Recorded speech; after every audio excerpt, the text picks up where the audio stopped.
What's going on, guys? Welcome back to another episode of Trick 10s. This is part 4 of this Tracker Grizzly 1648 kit build. Now, as you can see, I'm grinding down all the heads off of these drive nails. I've got to remove this entire floor and pull all this foam out of here because the foam that Tracker is using is a joke. It is all waterlogged, and there's probably 100 pounds worth of foam underneath this deck that's completely saturated. On top of that, this floor is 1/4 inch thick. It's close to 100 pounds by itself. It's super heavy, and I just don't understand why they want to put this stuff inside of here. It's ridiculous. But we're going to get it all out of here. We're going to get this thing fixed up, and I did figure out the back deck kit in the end of this video, so stick around, guys. It's time for us to get back to work.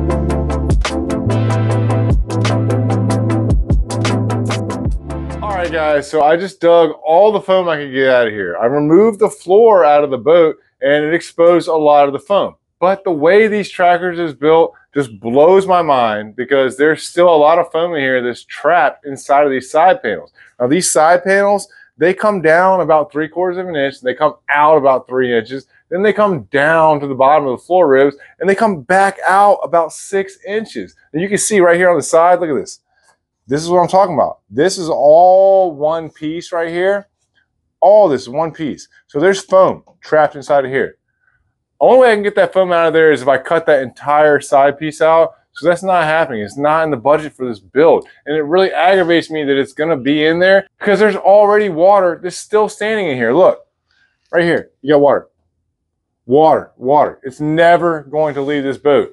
At least not in this area. I mean, if you were in a super dry climate where this stuff would evaporate out of here, but out here in Virginia, there's tons of moisture, and this guy's local. This water is never going to leave this boat unless I dig out these channels and find a way to get it out of here. Once I tear into these back pods back here, I might be able to make that a reality. I'm hoping that I can because I don't want to leave him with a problem that's just going to come back to bite him in the butt later on.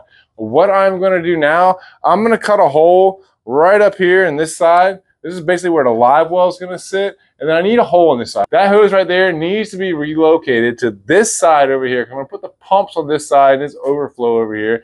And that side over there is basically just going to hold all of his electrical. Now, I don't want to put his electrical in there, but that's my only option with the budget and what we're doing with this boat. So I'm going to run a bunch of wires, basically where that clear hose is, coming up and going through this hole right up into here, because that's where his electrical panel is going to be for his fuse block and his switches. I'm going to go ahead and put you guys back on the hyperlapse. I'm going to try to drill these holes in here. Then I'm going to take the floor and put the floor back in here. I'm going to shoot this floor in here with some 1/2 inch, maybe even some 3/4 inch deep rivets. These things are going to be long because this floor ribs, they do not match up. And the way that the Tracker builds these boats, it's stupid. I don't really understand why they do it this way, but that's how they do it. I mean, this whole floor framing in here, this is something that is built on a jig table upside down, and then they weld it from that side, they flip it over, drop it in the boat, they call it a day. They don't weld anything from the top. I might honestly come back and throw some extra welds on here just because it really needs some extra welds on here.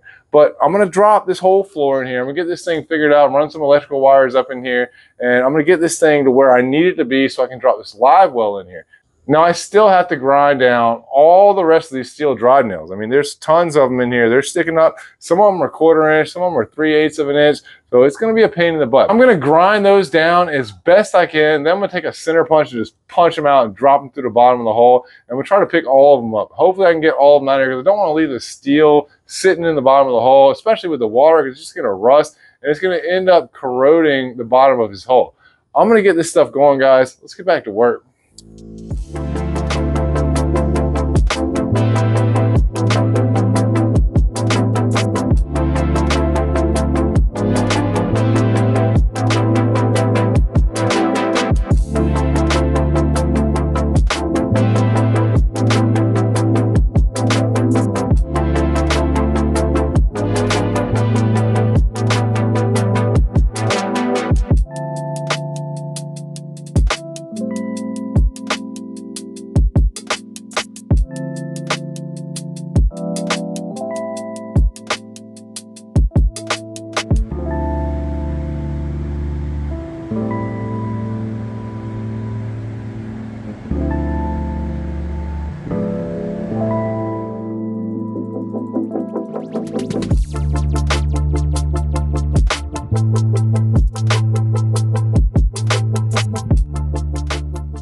right, so I got this front deck all staged up. I put a couple rivets, one here and one on that side, only 2. Allows me to pick this up, move this live well around where I want it. Now, once I get this live well finished up, I'll come back, I'll shoot rivets all the way across this lip, across the back, and here. And I'm obviously gonna have vertical supports going in here and behind the live well. Now, if you want to do the live well and buy this kit like this to do it, you're not gonna get a live well like this. Your live well is gonna have to be longer. This is gonna be moved over. You're gonna have a big live well. It's gonna have to drop in, and it's gonna be tall. You're gonna have to cut it off to the length you want it and come back and rivet it in around here, like a lot of these other tiny boat builders do. But I like to do my stuff different. This live well is super custom. So the way I'm gonna do this is I'm going to cut a hole in the bottom. You see where I got that X brace in there? It's like my cross break in the bottom. It's gonna help the water drain. I've got this little tool right here. I made this, and this basically is just like a recessed punch. So once I drill the 1 1/4 inch hole, like this 1 1/4 inch bolts in here, put this on there, clamp it down, and it's going to recess it. It's going to make that recessed drain be like your sink drain. It's going to sit down about 1/8 of an inch or 3/16. And that's the way I'm going to do my live wells too. So you can put the fitting in there. If you use a plastic fitting, that way the water will drain out and you won't have 1/4 inch of water always in the bottom of your tank. But I'm just doing that because I want it to have an extra added, area for the water to drain down. Then I'm going to weld a pipe to it. And I'm going to weld that pipe to the bottom of this from the top inside and from the back side. Then I'm going to cut a hole in here. I'm going to drill a hole in the bottom of the hole, sink it down through, and then weld it solid from the bottom. That's going to be my last weld. The way this is set up, obviously this live well is offset, sticking over farther on this side. And the reason that I did that is because the electrical panel hatch is going to be here. And if the live well sticks over into here, when you open the electrical panel hatch, you're going to have live well in there. So we had to move it over. But doing that also helps us out because where that X cross bracing is in the bottom of the live well is now going to hit over here. See that? That's about the center of it. It's right here. It's hitting in the center right here. We can't put it right down the middle, obviously, because we've got this brace that runs up here. So it needs to be right here, and that's exactly where it's going to be once I drill the hole in there, centered in this flat area right here. So the first thing I'm going to do is drill that hole, recess it, and I'm going to stage it exactly where I want it. I'm going to reach through with a marker. I'm going to trace a hole on the bottom of the hole, and I'll drill that out, clean it up real good, and then drop this in and weld it from the bottom. That'll allow me to finish all this up. I've done this a bunch of times, so it's pretty simple for me. I don't know if you guys are following along because it's kind of intricate the way I'm doing it, but I'm going to show you exactly how I do it step by step. I'm going to get this live well out of here, and I'm going to show you how this piece right here works. This is pretty cool. Let's get back to work.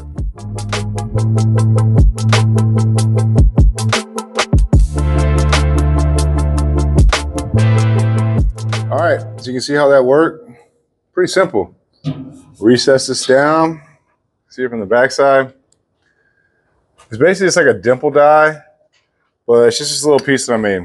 Got a couple pieces of pipe on here, and it works perfect. I just tighten it down with a couple of adjustable wrenches. And what that does is it allows a space for you to put the plastic fitting for your drain. But for me, it just helps with water flow so that the water will drain out better. What I'm going to do now is I'm going to set this back up in this front deck, and reach through, mark it to the bottom of the hole. Then I'm going to measure a piece of pipe. I'm going to weld that pipe solid from the inside of this and from the back side of this also. Let's get back to work.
destiny.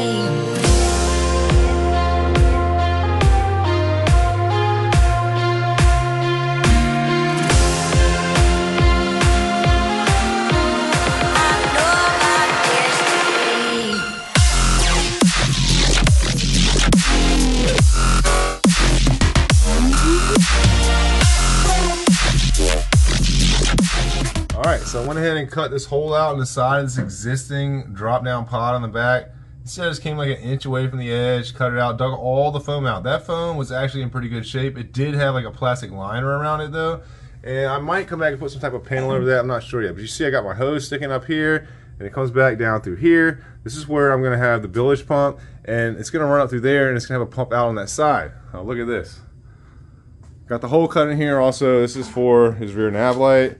But this side hole right here that I cut in here, I did not take into consideration that this leveler piece that I added in here brought it up 3/4 of an inch. There's a plate underneath there. So this is my fitting for the pump out. And when I put this in here, it stuck in too long and it was hitting that other plate. So I had to do something that was not very fun.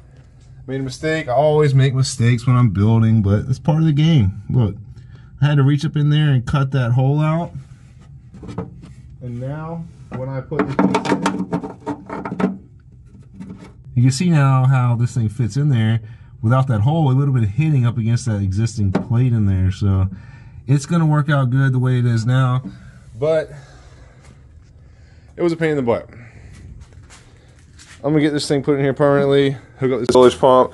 Then I'm going to get back up there and I'm going to hook up the overflow for the live well and try to finish up that live well. Now I do have a ton of these fittings right here. I'm going to post these up on my website because I bought like 500 of these and they're pretty cheap. So I'll hook you guys up with those. And the ones I'm using for the overflow, those are bigger. These right here. These are the 1.5 inch ones.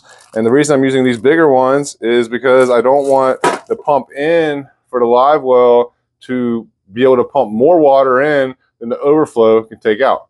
So I'll show you how that works once I get it installed. Let's get back to work.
All right, so that pretty much finishes up all the holes and stuff I got to put into the boat and the live well. Looks pretty good. We got our overflow right here. It runs right out the straight side of the hole. And then this is our pump in. This one runs all the way to the bottom of the boat and back to the transom. And then we got the pump back there. This is our flow right valve, so we're circulate. Got the pump on the bottom. On the inside of that, we do have a screen. You can see in there, we got the screen in there.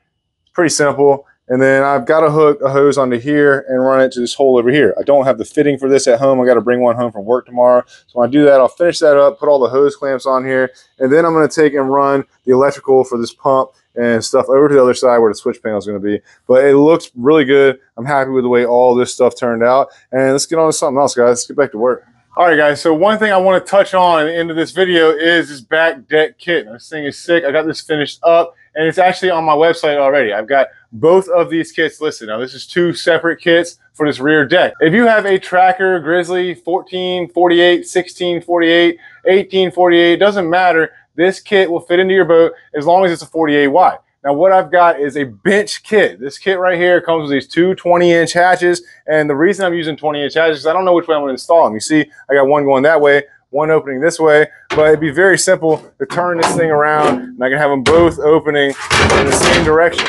I just don't know if I want them to open this way or to the side. But having them at a 20-inch, they're square, or 18-inch square, it'd be easy for you to flip-flop and make them fit in there. Now, these are 20 inches, so the overall outside flange of them is 23. This is a 24-inch bench, so if you're going to put some of these hatches in your boat, measure your bench, because these trackers vary a little bit with the bench sizes. The floor size and the width, left to right, port to starboard, you don't have to worry about that. As long as you have a 48 wide, these will fit in there. Now, this kit right here comes with the 2 hatches and the sheeting inside of it that I put in there to cover up the rest of the floor and finish off the inside of this bench and make it into a storage compartment. It's $600. If you're interested in that, let me know and I'll hook you up. And then the second kit for this rear deck is the back transom storage kit. Now, this kit includes this big hatch right here. This is a 16 by 42. It has the 2 levelers on either side, and then it's got the angles that you need up here to finish this off and have support for the back side of this. You got these 2 pieces on either side to make this thing look aggressive. It looks cool. That kit is also $600. If you're interested in either one of these kits, send me a message. You can reach me at professionalwelding@gmail.com. Go check out Trick 10's John Boats. I've got these posted up there. You can see the same picture, same video I'm doing right now. If you guys want to help me out, go buy some of my merch. I got a lot of merch. I've got some more on the way. I'm going to have some new upgrades and some new hats and shirts and all kinds of stuff. So just check it out, guys. I appreciate y'all watching. Hit that like, subscribe button, leave a comment. I'll see you guys next time. I got to get back to work.